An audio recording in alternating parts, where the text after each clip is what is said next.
Yoli, gracias, un placer estar contigo. Mira, ¿qué significa? Significa primero que el petróleo, esa meta que le pusieron que el 2030 deberíamos estar en una transición a una nueva energía, que podríamos estar saliendo ya de la parte del petróleo, está no tan cerca, porque vemos cómo se está moviendo el mundo petrolero y las adquisiciones que están haciendo las grandes, ¿no? Ujú. Las grandes petroleras. Entonces vemos cómo el año pasado lo hizo Exxon, también Chevron, y ahora entra en la misma manera ConocoPhillips. O sea, todas están adquiriendo empresas para seguir produciendo dentro de lo que se conoce como el fracking, empresas que tenían participación en el fracking. Entonces, ¿qué están haciendo? Están creciendo a través de adquisiciones en lugar de expandirse orgánicamente como empresa. Y eso es bien visto por los inversores que prefieren recomprar acciones y dividendos. Entonces, en este momento, ¿cómo se llama? Con ConocoPhillips, es Marathon hoy. Y la venta está en 22.500 millones de dólares, que incluye unos 5.400 millones de deuda externa. Vi, es con B, ¿no? No es mi, sino vi. O es mi. 1.000 millones, Ok, ok. ¿no? En nosotros tendría 9-0, ¿no? Ah, Porque el ok. BI tiene, sí, también está billions, en Estados Unidos son 12 ceros. El Mm. billion nuestro es de 12, ¿no? Entonces estamos hablando de 1.000 millones de 9 ceros, ¿no? Después de los que estamos. Entonces, ¿qué tiene? ¿Qué motiva esto, verdad, de la adquisición? Se basa en una escalidad, ¿verdad? En la escalabilidad de las operaciones de perforación a largo plazo y ser inmediatamente beneficioso para el flujo de caja y ganancia. Entonces, ¿qué dijo su CEO? Si recordemos, que lo justificó esta consolidación de la industria petrolera debido a la cantidad excesiva de competidores y la importancia de escala y diversidad. Entonces, ese es el escenario que estamos viendo. Entonces, cómo lo que antes se consideraban las siete hermanas empiezan a consolidarse también nuevamente dentro de todas esas operaciones que hoy estamos viendo en el mundo petrolero, en el mercado energético. Es interesante ver cómo ellos manejaron también la adquisición neta, porque se compran 7.000 millones en acciones en el primer año, Ujú. y los 20.000 en los primeros 3 años. O sea, que no es un desembolso de una vez, sino que van adquiriendo, ¿ok? Y plantean aumentar el dividendo un 34% a partir del cuarto trimestre de 2024. Entonces, este es un negocio que definitivamente Conoco, con esta fusión, aumenta la capitalización del mercado a 150.000 millones de dólares. Entonces lo consolida en el mercado estadounidense, aquí independiente, en el primer lugar, como el mayor. Pero para poder entender un poquitito esto, y yo sé que tú eres el experto en el tema, pero uno que está como en el día a día, no tanto, porque esta, como tú has mencionado, es una transacción de acciones. Ahí no hay intercambio, sino de acciones, pero ¿cómo se produce? Es decir, la grande es Conoco que va a adquirir Maratón, ¿verdad? Y entonces, ¿cuál es el beneficio para los que eran dueños de acciones de Maratón? ¿Cómo funciona esa parte? El beneficio para los dueños es que pueden retener, pero lo que pasa es que aquí Conoco compra las acciones Ajá. en una decisión de junta directiva ya de Marathon, ¿verdad? Que en ese momento coloca sus acciones, las compra Conoco, y si tú eras accionista de Marathon, tendrás entonces tu venta de tu acción y me imagino que podrás comprar en el mercado nuevamente acciones sobre ello, porque aquí Mm. es el, ¿cómo se llama? La empresa la que está colocando la venta a través de las acciones. O sea, en pocas palabras, no es una adquisición, es una compra Es, de es- acciones. es una modalidad distinta, Ok, sí, para evitar el desembolso de los 25.000 millones de dólares si fuese una compra directa, ok. que sí lo hizo Exxon, que pagó 61.000 millones de dólares, creo que no recuerdo ahorita el nombre de la compañía, y Chevron también, que estuvo en 46.000 millones de dólares. Ella, Marathon tiene más operaciones internas aquí en los Estados Unidos, mientras que las que compró Exxon y Chevron tienen operaciones internacionales también. Recordemos que en ese sentido, la de Chevron tiene una participación en el bloque que está explotando Exxon frente a las aguas de Guyana. Ujú. Ok, ahora, entonces eso se hace efectivo escalonadamente, como estás explicando, se anuncia la transacción, después a 3 años. Eso también implica que se van a cambiar las señales, ya Maratón va a desaparecer como compañía y ahora va a ser todo ConocoPhillips. Es correcto, desaparece Marathon y es ConocoPhillips, así es. ¿Y Una vez completada la operación. ¿Ah? tiene alguna otra implicación de pronto para aquí, para lo que es Estados Unidos? No, sí, para el punto de vista del mercado bursátil, es interesante porque permite que a través de la recompra de acciones y dividendos, tener nuevas posiciones dentro del mercado petrolero. Ahora, la otra transacción que se anunciaba era el hecho de que la compañía de Arabia Saudita también está emitiendo acciones. ¿Cuál es el objetivo? Claro, emiten acciones para capital, pero esta es una compañía sólida que, ¿cuál es el objetivo al final detrás de todo esto?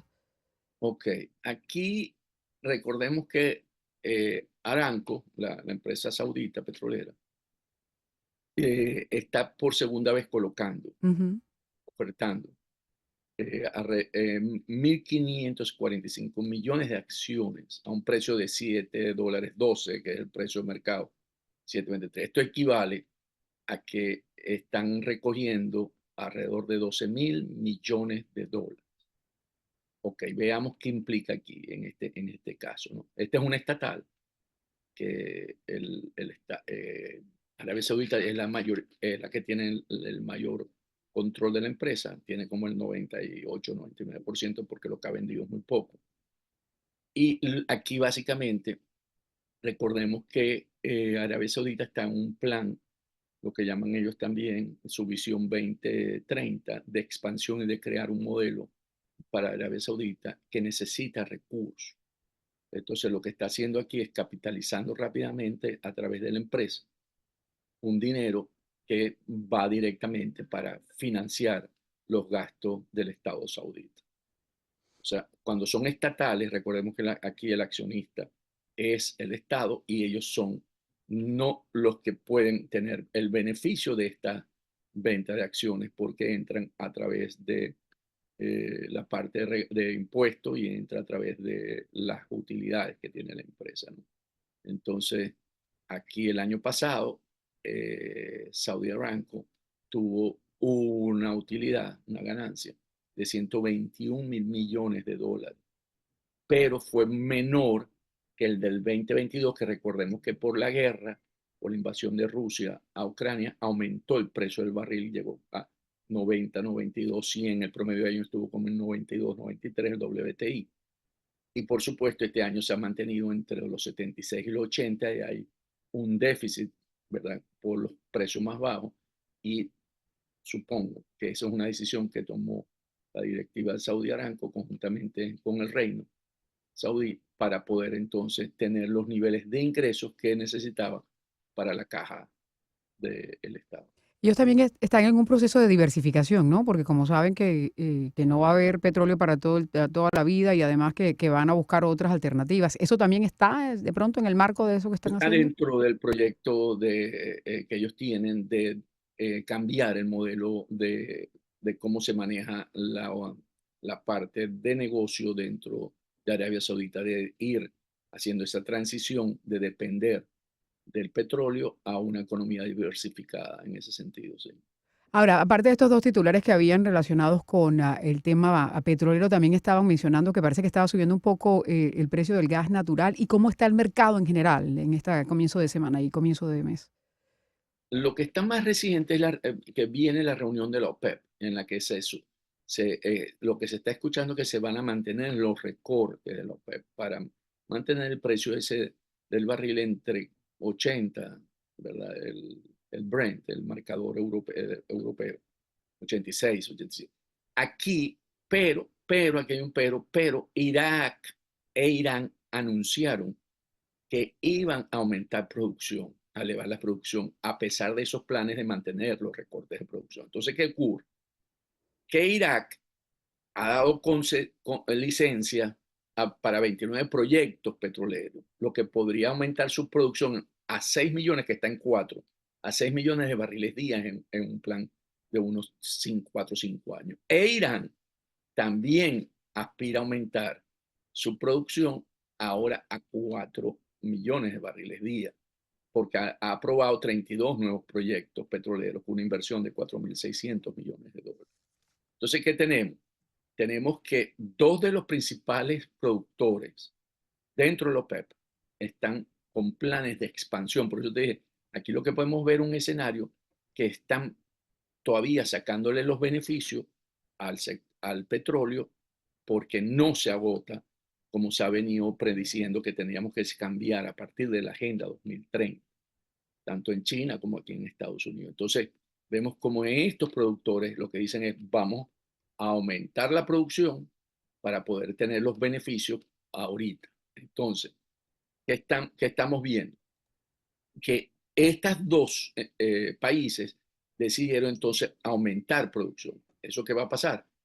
Que viene entonces un aumento de la producción de petróleo entre la OPEP. Eso quiere decir que no va a ser el factor que regula el mercado, porque al venir las competencias, todos los demás empiezan a aumentar también producción, ¿verdad? En ese sentido, tanto los Emiratos Árabes Unidos y también están pensando aumentar su producción para el 2027. Entonces vemos cómo ha venido ahora entonces un aumento de la producción, lo que va a haber una mayor oferta y lo que va a hacer es que entonces el precio tienda a bajar. Entonces al aumentar el volumen de producción, vamos a ver un precio más bien ubicándose más hacia los 60, 65, si vemos esta proyección. Ahorita está cerrando más o menos el WTI en unos 70, en unos 78, ¿verdad?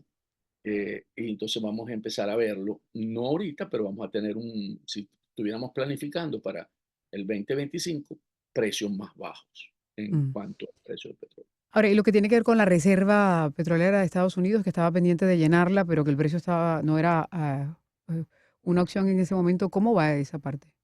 Cuando el presidente Biden observó que él no bajaba los precios de la gasolina, por supuesto, consecuencia del precio del barril de petróleo, amenazó, bueno, anunció, no podemos anunció, Ujú. creo que fue hace como 10 días, que iba a usar nuevamente las reservas estratégicas para meter, y básicamente lo mismo del año pasado, 1 millón de barriles. Eh, Eso quiere decir que estaba buscando aumentar la oferta para poder controlar el precio del petróleo. Mientras no han podido llenarlo, como dijimos, porque todavía no están en los niveles cuando ellos sacaron la reserva. Entonces, esto beneficia de alguna manera a que esa venta, esa venta de las reservas estratégicas Ujú. se haga moderadamente, se vaya observando el mercado, aunque ya él lo anunció y seguro lo autoriza para tenerlo disponible. Esto es lo que va a favorecer si vemos que el mercado, ante estos anuncios de los países de la OPEP de aumentar producción, el precio del petróleo tiende a bajar. Entonces yo pienso que no van a tocar las reservas Pero, estratégicas. pero ¿ya están llenas o todavía están por la No, no, no, eso no está lleno todavía, está todavía en unos 300.000 millones de barriles. Bueno, dejemos la pausa de lo que tiene que ver con el petróleo. Mientras tanto, aquí está cuánto el promedio de la gasolina en 2.40 y algo, ¿no? 353, Ah, 353 3.53. a nivel nacional. Bueno, aquí 3, sí. Hablamos. Dependiendo de dónde uno eche, ¿no? Porque hay una serie de Sí, impuestos que son los que le agravan a uno el precio. Hablemos un poquitito de la saga venezolana, que no quiero desaprovechar la oportunidad de actualizarnos un poco. ¿Cómo ves la situación en Venezuela? Porque ahora resulta que Maduro no quiere aceptar los observadores de la Unión Europea. ¿Y qué va a pasar? ¿Qué crees que va a pasar con todo eso? la saga venezolana, interesante.